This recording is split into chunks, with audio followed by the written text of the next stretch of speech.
So good afternoon class.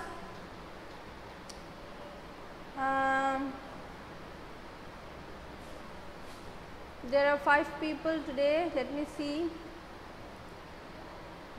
Brishti, Jennifer, Kunal, Riddha, Shamshubro. Okay, fine. Acha, for today's class, before we go to the syllabus, any doubts you are having regarding the projects? You have to do it in a school practical file. You can call the school front office, they will provide you with that, or else if you want you can come to the school premises and buy it yourself.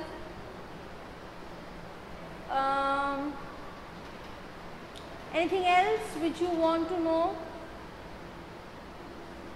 Yes, Kunal is typing.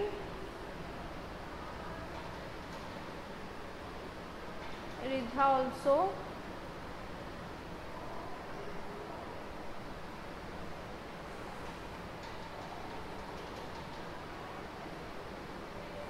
Roshni, mute yourself. Thank you.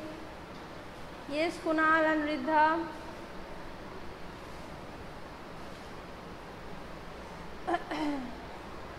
What to write under Industrial Revolution? Okay, ma'am, you said you will be showing. Oh, yes, I will. Let me try tomorrow. I forgot it. Let me try tomorrow. Okay, I'll show you. Fine. Meghna, good afternoon, and Kunal. For Industrial Revolution, the topic is merits and demerits, right? So, in that case, what you have to do is this, that first you have to start talking about as an introduction that in which country, at which period of time the Industrial Revolution started, that is definitely England, right? And then you talk about that what are the good things about Industrial Revolution and what are the bad things about the Industrial Revolution. Understood? You give a broad heading, merits and demerits. So, under merits what you can write? You can write economic growth, you can write that many new developments in the metallurgical department, like the blast furnace was invented, the steam engine was invented, then the steam power was invented, then the railways were established, then the canals were established. All these were merits, right? So, you can make different points and you can mention all of these. And in the demerits, big heading, you can write about the condition of the laborers, the diseases, the wages, then other demerits also which you think, and then a conclusion about that what according to you is the actual merits and demerits, and then you can conclude the project in this manner. Okay, Kunal? Others? Anyone having any problem like Prerna, Shritama, Shamshubro, Jennifer? Welcome, Kunal, and others. Any doubts regarding your projects? There is no submission date, as I said. Very good, Shritama. So, you do on your own. The research has to be done by yourself. I am not going to help. But when you have found out, if you want me to check that ma'am, I have found out this, then I can check it. You can tell me in these classes, and when you will submit it also, then also I will check it. You can ask your seniors that I not only randomly check it, I go through it. So, do not worry. because I remember one funny incident last year. The internal students, you know him, he was Shubhadeep Pal. He passed class 12 exam this year. So he was a very funny boy. Okay, so what he did, that he wrote the same lines again and again, the same sentences. He did not study well, he did not research well. So he wrote a paragraph, and that paragraph was repeated thrice with different headings. Understood? The same line, same heading, same story was repeated. So I just cut everything and put a question mark that what do you think you have done? And he was very surprised. When he got the project back, he asked me that, ma'am, actually you read it. So I said, yes, why not? I have to read it. So he said that, no, I thought that nobody reads the project, but you will read it. I didn't know, that's why I wrote like this. So he was a very innocent person, and he was very truthful that day. So I gave him a little bit of marks for his truth. Yes, it's a very funny story, but still don't do anything like that. Whenever you are going to submit it, I am going to check it. Yes, there will be late. I will be checking it very slowly, but I will check. Okay, fine. So now let us go into our syllabus.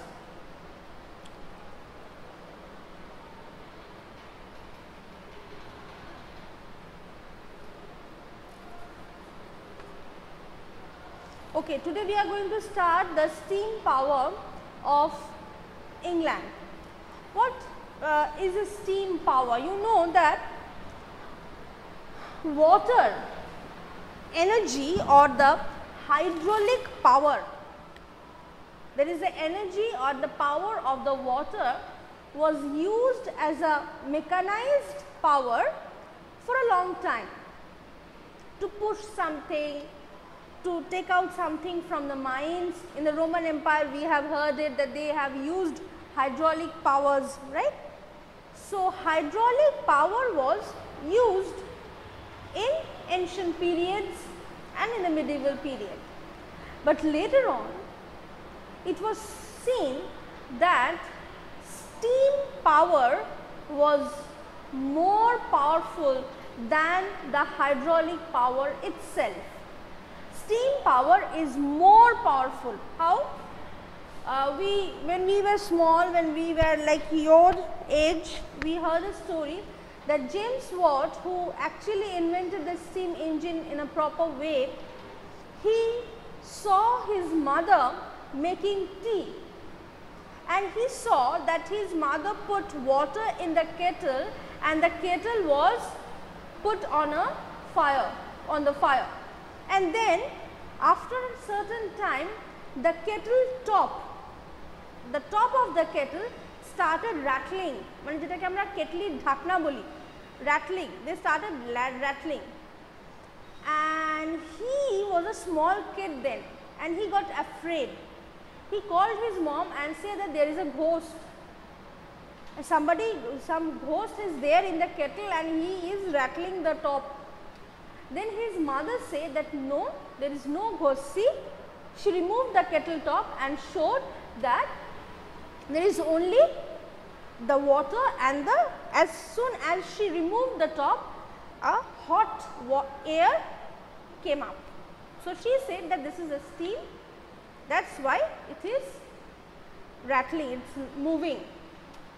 So then James Watt understood slowly that the power of steam, that's so much that it can rattle the kettle top. That is the basic theory of a pressure cooker, how they bubble up the weight which we put over the pressure cooker. So that is why it was understood that the power of the steam was more than any other component of water. because steam is a component of water.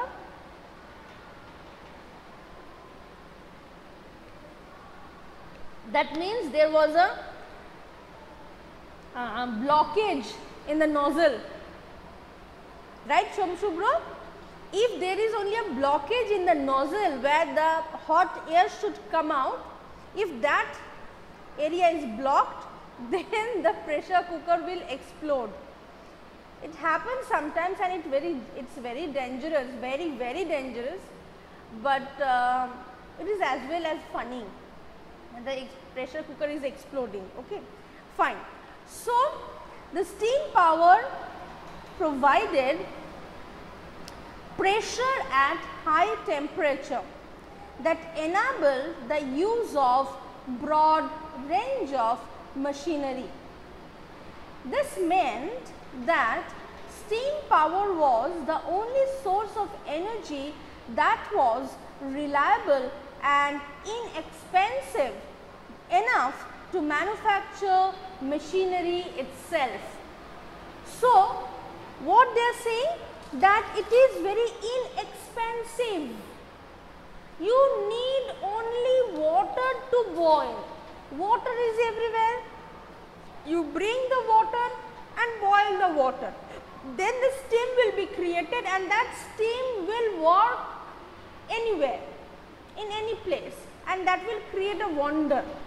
So that was understood in the middle of 19th century, 18th century.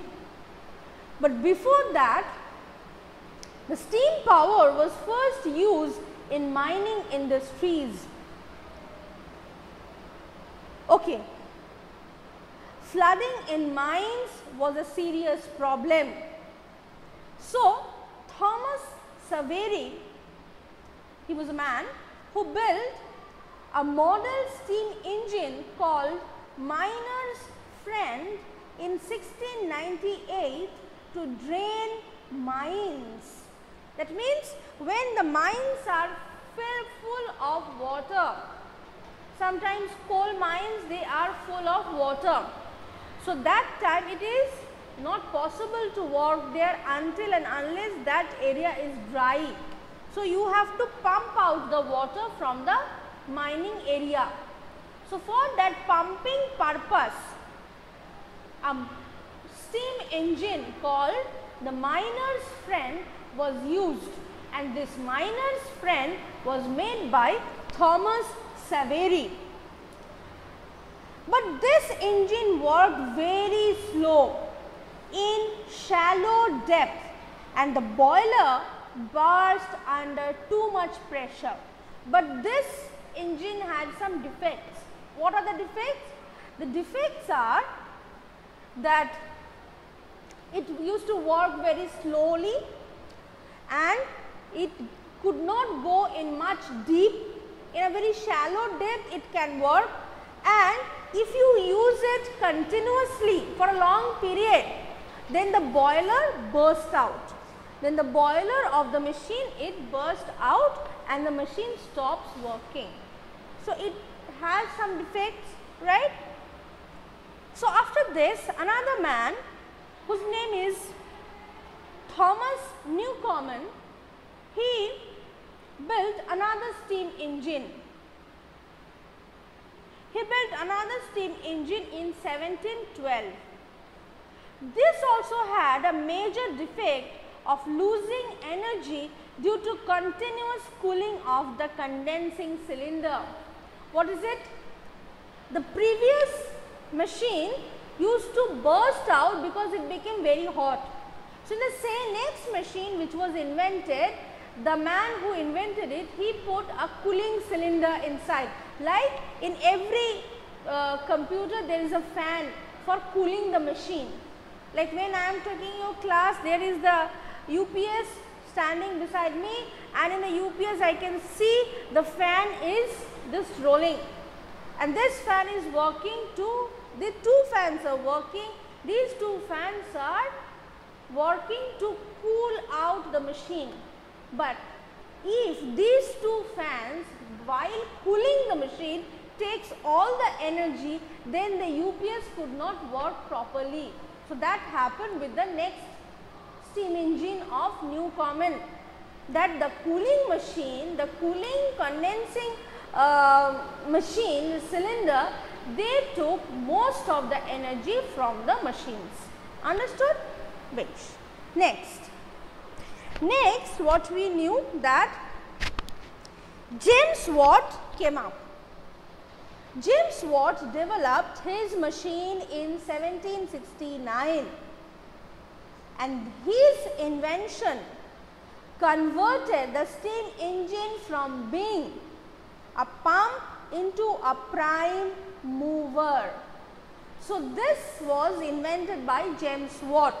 So, what he meant, that from being a mere pump, he made the steam engine in such a way that it can move something or pull something, which theory was used in the railways.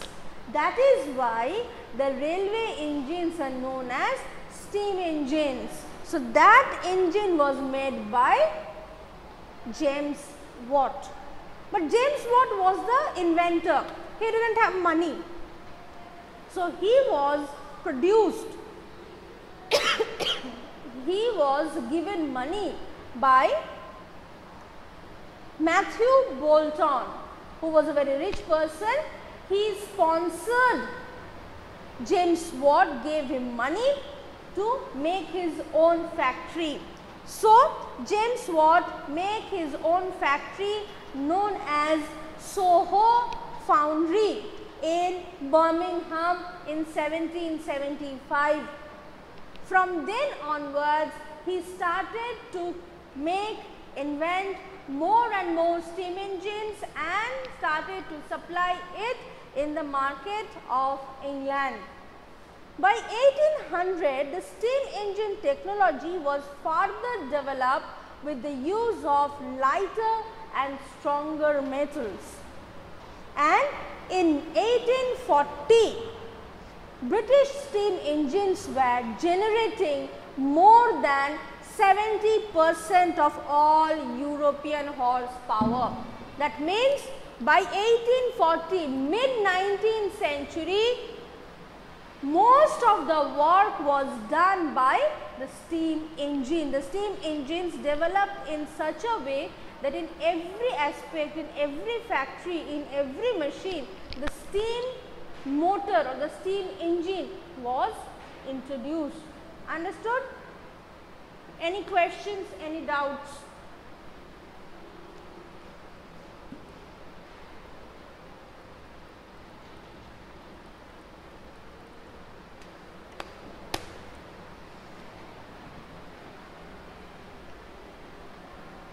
Very good. So, I will stop here today. I will try to remember to bring the projects tomorrow, then I can show you. Okay. So, yes Sanjeevani, anything? Okay, fine. So, I will stop here and say goodbye to you all. See you tomorrow.